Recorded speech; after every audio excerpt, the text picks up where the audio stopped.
Viewers, आज के video में हम देखेंगे कक्षा 10वीं समकालीन भारत अर्थात भूगोल विषय के अध्याय 5 खनिज एवं ऊर्जा संसाधन के सारे प्रश्न उत्तर, संपूर्ण प्रश्नोत्तर आज हम देखेंगे। तो प्रश्न नंबर पहला इसका है बहुवैकल्पिक प्रश्न। इसका पहला, निम्नलिखित में से कौन सा खनिज अपक्षयित पदार्थ के अवशिष्ट भार को त्यागता हुआ चट्टानों के अपघटन से बनता है? तो ऑप्शन है कोयला, बॉक्साइट, सोना या जस्ता। तो इसका उत्तर होगा बॉक्साइट। दूसरा है, झारखंड में स्थित कोडरमा निम्नलिखित में से किस खनिज का अग्रणी उत्पादक है? तो ऑप्शन है बॉक्साइट, अभ्रक, लोह इसका तांबा। तो इसका उत्तर होगा अभ्रक। इसके बाद तीसरा प्रश्न है, निम्नलिखित चट्टानों में से किस चट्टान के स्तरों में खनिजों का निक्षेपण और संचयन होता है? तलछटी चट्टानें, आग्नेय चट्टानें, कायांतरित चट्टानें या इनमें से कोई नहीं? तो इसका उत्तर होगा तलछटी चट्टानें। इसके बाद अगला है, मोनोजाइट रेत में निम्नलिखित में से कौन सा खनिज पाया जाता है? तो ऑप्शन है खनिज तेल, यूरेनियम, थोरियम या कोयला। तो इसका उत्तर होगा थोरियम। इसके बाद जो प्रश्न नंबर दूसरा है, निम्नलिखित प्रश्नों के उत्तर लगभग 30 शब्दों में दीजिए। तो इनके उत्तर हम कॉपी में लिखकर तैयार करेंगे। प्रश्न नंबर दूसरा, निम्नलिखित प्रश्नों के उत्तर लगभग 30 शब्दों में दीजिए। इसमें पहला प्रश्न है, निम्नलिखित में अंतर 30 शब्दों से अधिक में न दे। तो इसमें कवला है लोह और अलोह खनिज। ठीक है, लोह और अलोह खनिज में अंतर बताना है।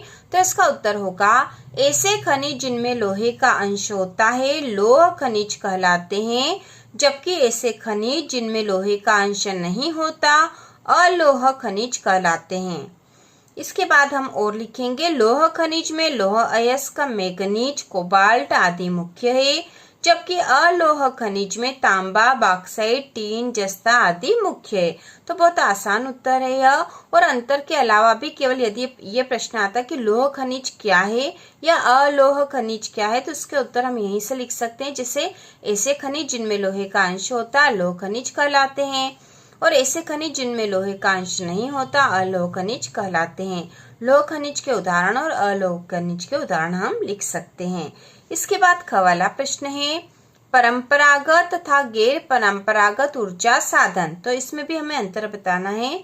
तो इसका उत्तर होगा परंपरागत साधनों में लकड़ी, उपले, कोयला, पेट्रोलियम, प्राकृतिक गैस तथा जल विद्युत सम्मिलित है, जबकि गैर परंपरागत साधनों में सौर, पवन, ज्वारीय, भूतापीय, बायोगैस तथा परमाणु ऊर्जा शामिल किए जाते हैं। परंपरागत साधनों से प्रदूषण उत्पन्न होता है, जबकि गैर परंपरागत साधनों से प्रदूषण उत्पन्न नहीं होता है। परंपरागत साधनों से ऊर्जा उत्पन्न करने पर यह पर्यावरण संतुलन को प्रभावित करते हैं, जबकि अपरंपरागत साधनों से ऊर्जा उत्पन्न करने पर पर्यावरण संतुलन पर कोई प्रभाव नहीं पड़ता। इसके बाद हम अगला देखेंगे। प्रश्न नंबर पहले में दो अंतर हमने तैयार कर लिए। इसके बाद दूसरा प्रश्न है, प्रश्न नंबर 2 का दूसरा, खनिज क्या है? तो इसका उत्तर है खनिज एक प्राकृतिक रूप से विद्यमान समरूप तत्व है, जिसकी एक निश्चित आंतरिक संरचना है। खनिज प्रकृति में अनेक रूपों में पाए जाते हैं, जिसमें कठोर हीरा व नरम चूना तक सम्मिलित है। खनिज एक प्राकृतिक रूप से विद्यमान समरूप तत्व है, जिसकी एक निश्चित आंतरिक संरचना है। खनिज प्रकृति में अनेक रूपों में पाए जाते हैं, जिसमें कठोर, हीरा व नरम चूना तक सम्मिलित है। तो इस प्रकार खनिज क्या है, इसका उत्तर होगा। इसके बाद तीसरा प्रश्न है, आग्नेय तथा कायांतरित चट्टानों में खनिजों का निर्माण कैसे होता है? आग्नेय तथा कायांतरित चट्टानों में खनिजों का निर्माण कैसे होता है? तो इसका उत्तर है आग्नेय तथा कायांतरित चट्टानों में खनिजों का निर्माण उस समय होता है जब ये तरल अथवा गैसीय अवस्था में दरारों के सहारे भूपृष्ठ की ओर धकेले जाते हैं। ऊपर आते हुए ये ठंडे होकर जम जाते हैं। मुख्य धात्विक खनिज जैसे जस्ता, तांबा, जिंक और सीसा आदि इसी तरह शिराओं व जमाओं के रूप में प्राप्त होते हैं। इसके बाद अगला प्रश्न है, हमें खनिजों के संरक्षण की क्यों आवश्यकता है? ठीक है, खनिजों के संरक्षण की आवश्यकता क्यों है? तो इसका उत्तर हम लिखेंगे, हमें उद्योग व कृषि के लिए खनिज की हमेशा आवश्यकता रहती है। ठीक है, उद्योग और कृषि का काम खनिज के बिना नहीं चलता। इनके लिए हमेशा हमें खनिज की आवश्यकता रहती है। खनिज संसाधनों के निर्माण में करोड़ों वर्ष लगते हैं, लेकिन हम उनका उपयोग शीघ्रता से कर रहे हैं। ऐसी स्थिति में खनिज बहुत जल्द समाप्त होने लग जाएंगे। खनिज निर्माण की भूगर्भिक प्रक्रियाएं बहुत धीमी है, जिससे उनके उपभोग की तुलना में निर्माण की दर बहुत धीमी है। इसलिए खनिज संसाधन सीमित है। इसलिए खनिज पदार्थों को भावी पीढ़ियों के उपयोग हेतु संरक्षण की आवश्यकता है। तो इस प्रकार से हमें खनिज संसाधनों के संरक्षण की आवश्यकता है, क्योंकि हमें इनकी हमेशा आवश्यकता बनी रहती है। उद्योगों में, कृषि में और भी अनेक कारणों से हमें खनिज की आवश्यकता रहती है। लेकिन खनिजों का निर्माण बहुत लंबी प्रक्रिया में वर्षों के समय से हो जाता है, जैसे करोड़ों वर्ष इसके निर्माण में लग जाते हैं और इसका उपयोग हम बहुत ही जल्दी कर रहे हैं।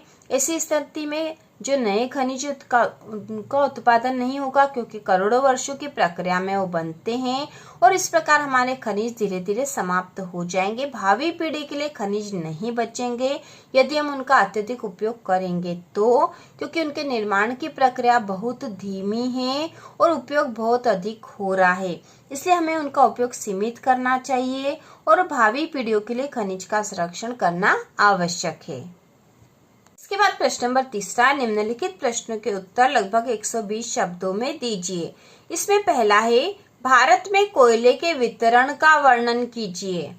तो इसका उत्तर है, भारत में कोयला 2 प्रमुख क्षेत्रों में पाया जाता है। पहला है गोंडवाना क्षेत्र और दूसरा टर्शियरी क्षेत्र। तो पहला जो गोंडवाना क्षेत्र है, इसमें हम लिखेंगे इसकी आयु 200 लाख वर्ष से अधिक है। गोंडवाना कोयला जो धातु शोधन कोयला है के प्रमुख संसाधन दामोदर घाटी, पश्चिमी बंगाल तथा झारखंड, झरिया, रानीगंज, बोकारो में स्थित है, जो महत्वपूर्ण कोयला क्षेत्र हैं। टर्शियरी क्षेत्र, इसमें हम लिखेंगे टर्शियरी कोयला क्षेत्र उत्तर पूर्वी राज्यों मेघालय, असम, अरुणाचल प्रदेश और नागालैंड में पाया जाता है। इसके बाद अगला जो प्रश्न है, भारत में सौर ऊर्जा का भविष्य उज्जवल है क्यों? भारत में सौर ऊर्जा का भविष्य उज्जवल है क्यों? तो इसका उत्तर हम लिखेंगे, भारत में सौर ऊर्जा का भविष्य उज्जवल है। भारत एक उष्णकटिबंधीय, ठीक है, भारत एक उष्णकटिबंधीय देश है। यहाँ सौर ऊर्जा के दोहन की असीम संभावनाएं हैं। फोटोवोल्टाइक प्रौद्योगिकी द्वारा धूप को सीधे विद्युत में परिवर्तित किया जाता है। भारत के ग्रामीण तथा सुदूर क्षेत्रों में सौर ऊर्जा तेजी से लोकप्रिय हो रही है। देश के विभिन्न क्षेत्रों में सौर ऊर्जा संयंत्र स्थापित हो रहे हैं। सौर ऊर्जा के प्रयोग से ग्रामीण क्षेत्रों में लकड़ी पर निर्भरता को न्यूनतम किया जा सकता है। फलस्वरूप पर्यावरण संरक्षण में योगदान होगा। इस प्रकार भारत में सौर ऊर्जा का भविष्य उज्जवल है। एक बार फिर से हम इसको उत्तर को देख लेंगे। भारत में सौर ऊर्जा का भविष्य उज्जवल है क्यों? वेरी इंपॉर्टेंट क्वेश्चन है यह। तो इसका उत्तर है, भारत में सौर ऊर्जा का भविष्य उज्जवल है। भारत एक उष्णकटिबंधीय देश है। यहाँ सौर ऊर्जा के दोहन की असीम संभावनाएं हैं। फोटोवोल्टाइक प्रौद्योगिकी द्वारा धूप को सीधे विद्युत में परिवर्तित किया जाता है। भारत के ग्रामीण व सुदूर क्षेत्रों में सौर ऊर्जा तेजी से लोकप्रिय हो रही है। देश के विभिन्न क्षेत्रों में सौर ऊर्जा संयंत्र स्थापित हो रहे हैं। सौर ऊर्जा के प्रयोग से ग्रामीण क्षेत्रों में लकड़ी पर निर्भरता को न्यूनतम किया जा सकता है। फलस्वरूप पर्यावरण संरक्षण में योगदान होगा। इस प्रकार भारत में सौर ऊर्जा का भविष्य उज्जवल है।